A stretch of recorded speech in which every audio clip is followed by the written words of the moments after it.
اور وہ بھی نہیں ہوتا، اور پھر سب سے بات یہ ہے کہ سسٹم میں سٹیک بھی نہیں ہوتے۔ اب اس میں سسٹم میں سٹیک والی بات بعض لوگ کہتے ہیں کہ اس کا پازیٹیو استعمال اور نیگیٹو جو استعمال ہے وہ دونوں اطراف دیکھا جا سکتا ہے، کہ پازیٹیولی یہ ہے کہ اس بندے کا سٹیک نہیں ہے اور وہ فیئرلی کام کرے، اور نیگیٹیولی یہ ہے کہ ان کا سٹیک نہیں ہے، وہ کہیں گے ٹھیک ہے یار چلے ہمیں ایک نیا کام ملا ہے تو یہ کر کے آگے گزر جائیں گے۔ تو یہ ایک سینیریو ہے بہرحال جو ملنے والا ہے۔ ایک بات جس پہ پہلے بھی میں قائم تھا، میری نظر میں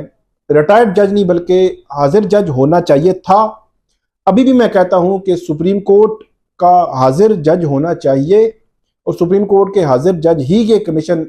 ہیڈ کریں اور اس کو دیکھیں، اس پر جو ہے وہ فیصلہ کریں۔ ریٹائرڈ جج کا یہ کام نہیں ہے، اور یہ چھوٹا کام نہیں ہے۔ آپ یہ کہیں کہ ٹھیک ہے مطلب آئی گئی ہو گئی، معاملات آگے بڑھ جائیں گے، اس طرح نہیں ہے۔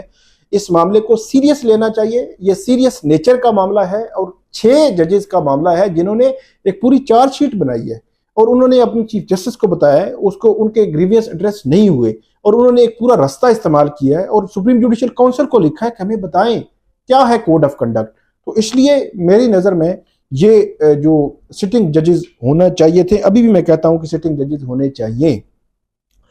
اب جو پریس ریلیز ہم پڑھ رہے تھے کہ پریس ریلیز میں انہوں نے کہا ہے کہ ہم نے تصدق حسین جیلانی صاحب کو ہم نے نامزد کر دیا ہے، اور اس کے بعد یہ کہتی ہیں وفاقی حکومت کہتی ہے کہ وفاقی کابینہ نے انکوائری کمیشن کی شرائط کار کی بھی منظوری دے دی ہے۔ ٹی او آرز کے مطابق انکوائری کمیشن معزز جج صاحبان کے خط میں عائد کردہ الزامات کی مکمل چھان بین کرے گا۔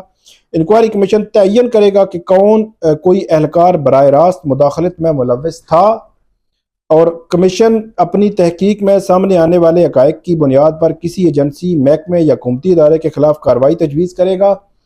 کمیشن کو یہ بھی اختیار ہوگا کہ وہ انکوائری کے دوران ضروری سمجھے تو کسی اور معاملے کی بھی جانچ کر سکے۔ کابینہ کے اجلاس نے معزز جج صاحبان کے خط میں ایگزیکٹو کی مداخلت کے الزام کی نفی کرتے ہوئے اسے نامناسب قرار دیا ہے۔ اب میرا یہ خیال ہے کہ یہی ایک معاملہ تھا جس پہ ہم لوگ جو ہے وہ بات کر رہے تھے، اور بہت زیادہ بات کر رہے تھے، اسی وجہ سے بات کر رہے تھے کہ جو ججز ہیں انہوں نے یہ لکھا ہے کہ جو ایگزیکٹو ہے کیا اس کی یہ پالیسی تو نہیں ہے کہ وہ اپنے اداروں کے ذریعے عدالتوں کو انفلوئنس کر کے تو اپنی جو ہے وہ مرضی کے فیصلے لے رہی ہے۔ مطلب ایگزیکٹو سے مطلب حکومت ہوتی ہے، کہ ایگزیکٹو ہیڈ جو ہے وہ وزیر اعظم ہوتا ہے۔ تو یہ سوال تھا، اور جب یہ فل کورٹ بیٹھی،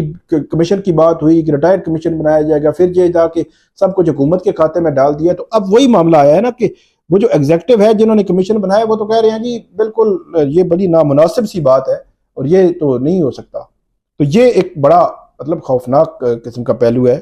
اور اس میں یہ بھی ایک بات جو ڈائریکٹ والی بات ہے وہ بھی بڑی امپورٹنٹ ہوگی، آگے چل کر آپ کو بتائیں گے۔ پھر کابینہ ارکان کی متفقہ رائے تھی کہ دستور پاکستان 1973 میں طے کردہ 3 ریاستی اداروں میں اختیارات کی تقسیم کی اصول پر جو ہے وہ پختہ یقین رکھتے ہیں، اور یہ بھی کہا کہ وزیراعظم شہباز شریف نے عدلیہ کی آزادی اور دستوری اختیارات کے تقسیم کے اصول پر کامل یقین رکھنے کے عزم کا اعادہ کیا، اور وزیراعظم نے کابینہ کو اس خط کے بعد اپنی مشاورت اور چیف جسٹس پاکستان سے ہونے والی ملاقات کے بارے میں اعتماد میں لیا۔ کابینہ نے وزیراعظم کے فیصلوں اور اب تک کے اقدامات کی مکمل توثیق اور حمایت کی ہے۔ یہ سارا کچھ بہرحال چلتا رہے گا، لیکن یہ ایک مد نظر رہنا چاہیے کہ حکومت جو ہے وہ اتنی مضبوط حکومت بھی نہیں ہے کہ وہ جو ہے وہ سارے معاملات جو ہے وہ اس طرح کر لے۔ لیکن ایک تصدق حسین جیلانی صاحب، اور دوسرا انہوں نے کہا جی نامناسب باتیں کی ہیں اور اس کی نفی کرتے ہیں۔ تو مطلب یہ ہے کہ ججز نے جو کہا ہے حکومت نے اس کو ریجیکٹ کر دیا ہے، کہ یہ مسترد کر دیا ہے۔ تو یہ ہے سارا سینیریو، لیکن اس سینیریو میں میرا خیال میں ٹویسٹ آ سکتا ہے اگلے 1-2 روز میں، آپ کو انتظار کرنا پڑے گا۔ جو ٹویسٹ آئے گا وہ آپ کے سامنے ہم رکھیں گے، ٹویسٹ بہرحال آنے کے امکانات موجود ہیں۔ اس میں جو پاکستان بار کونسل اور سپریم کورٹ بار ایسوسی ایشن، تو وہ ڈیفینیٹلی اس میں جو مسلم لیگ نون کی جو میجارٹی اور جو گروپ ہے اسما جہانگیر گروپ، اس میں اعظم نذیر تارڑ صاحب ہیں اور دوسرے لوگ ہیں، اور ان کا انفلوئنس زیادہ ہے، ظاہر سی بات ہے۔ اس کی جانب سے کوئی خاطر خواہ ایک مضبوط آواز تو بظاہر ہمیں نظر نہیں آئی، اور اس میں کمیشن کی بات انہوں نے کی تھی، پاکستان بار کونسل نے اپنے اعلامیے میں، اسلام آباد ہائی کورٹ بار نے بھی کی تھی۔ اب بلوچستان بار کونسل نے ججز کے خط کے لیے حکومتی کمیشن کے مسترد کرتے ہوئے از خود نوٹس لے کر فل کورٹ سماعت کا جو ہے وہ مطالبہ کیا ہے۔ یہ امپورٹنٹ ایک ڈیولپمنٹ ہے جو مطلب اس کو دیکھا جانا چاہیے۔ اور اس کے علاوہ جو کراچی بار ایسوسی ایشن کی جنرل باڈی کا اجلاس بھی ہو رہا ہے، اور وہاں بھی کراچی بار اور سندھ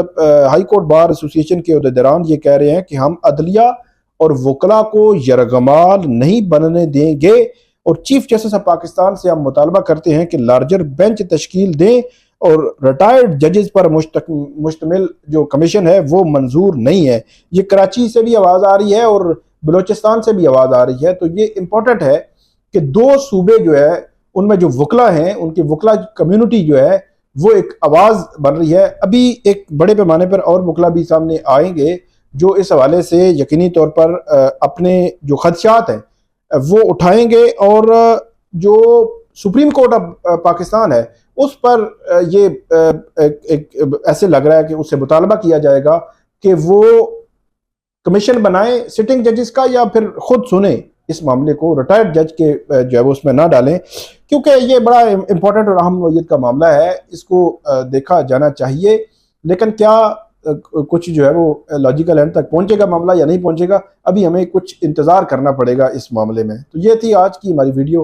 امید ہے آپ کو پسند آئے گی، اس پہ فیڈ بیک دیجیے گا، کامنٹ کیجیے گا، ہمارا یوٹیوب چینل سبسکرائب کریں، بیل آئیکن کا بٹن پریس کریں تاکہ جب بھی ہم ویڈیو اپلوڈ کرتے ہیں تو آپ فوراً مل جائے کریں آپ کو۔ بہت شکریہ۔